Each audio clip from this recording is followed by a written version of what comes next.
오늘 국회에선 논문 표절 의혹 등이 불거졌던 이진숙 교육부 장관 후보자의 청문회가 진행되고 있습니다. 이 후보자는 의혹 제기 자체에 대해선 사과하면서도 논문 표절이나 편취 등의 내용은 전면 부인했는데요. 국회 취재기자 연결해서 자세히 알아봅니다. 박정현 기자. 네, 국회입니다. 네, 이진숙 후보자 청문회 지금도 진행되고 있습니까? 네, 점심 식사로 잠시 정회했고 잠시 뒤 오후 2시 속개될 예정입니다. 슈퍼위크에서 가장 시선이 집중된 게 오늘 이진숙 후보자 청문회인데요. 여야는 시작부터 자료 제출과 증인 채택을 두고 신경전을 벌였습니다. 국민의힘은 이 후보자가 논문 표절, 연구 부정 의혹이 집중된 시기는 제외한 채 최근 자료만 제출했다며 후보자 태도를 문제 삼았습니다. 저는 솔직히 오늘 청문회 안 할 거라고 짐작했습니다. 후보가 양심이 있다면 청문회 시작하기 전에 자진 사퇴해서 그렇게 성공을 바라는 이재명 정부에게 짐이 되지 않게. 아울러 충남대 연구윤리위원장 증인 채택에 여야가 합의했음에도 불구하고 민주당이 고의적으로 출석 요구서 발송을 미뤘다고 주장했습니다. 오전까지 자료 제출이 안 된다면 고발 조치하겠다는 경고도 빼놓지 않았습니다.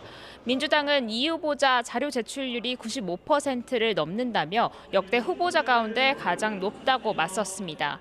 또 증인 문제를 두곤 연구윤리위원회 독립성을 이유로 들며 야당의 여당이었던 시절을 생각해보라고 날을 세웠습니다. 숙명여대, 국민대, 김건희 여사 논문 가지고 우리가 연구윤리위원장을 계속 증인으로 했을 때 그분이 성명불상이었어요.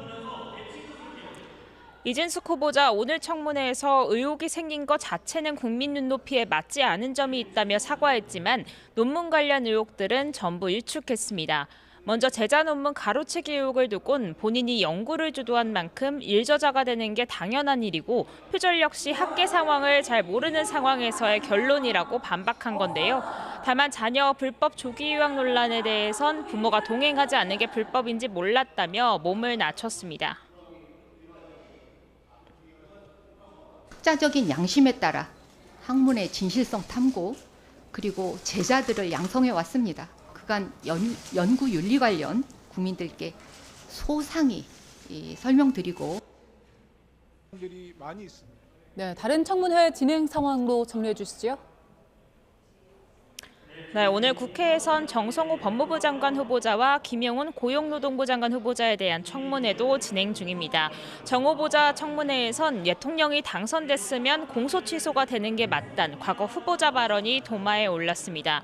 야당 의원들 지적에 후보자는 공적 책임을 다할 후보자로서 답변을 드리기는 적절치 않다면서도 장관 지명 전 발언이라고 물러섰습니다.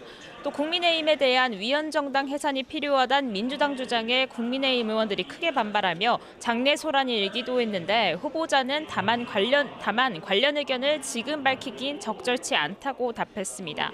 김영훈 후보자 청문회에선 과거 방북 문제와 더불어 노란봉투법 등 쟁점 법안에 대한 입장 질의가 주로 이어졌습니다.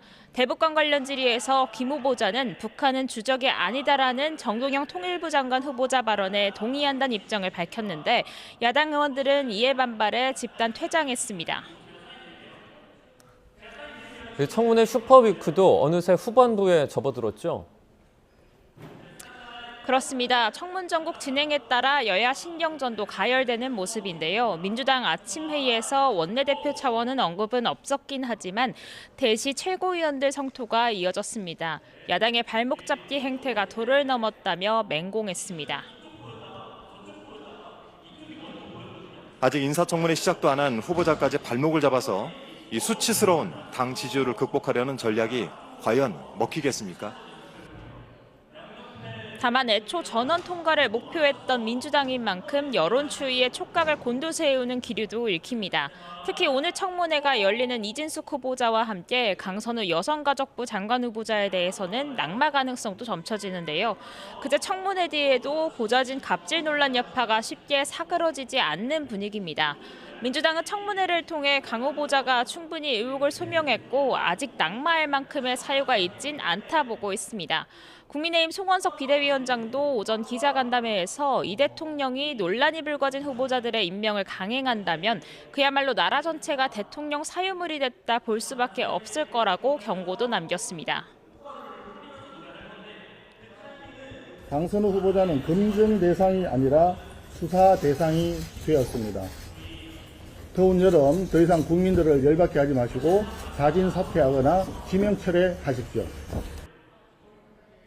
아울러 후보자들이 자료를 내지 않는 등 비협조적 태도를 유지한다면 청문 경과보고서 채택에 협조하기 어렵다는 점도 분명히 했습니다. 지금까지 국회에서 YTN 박정현입니다.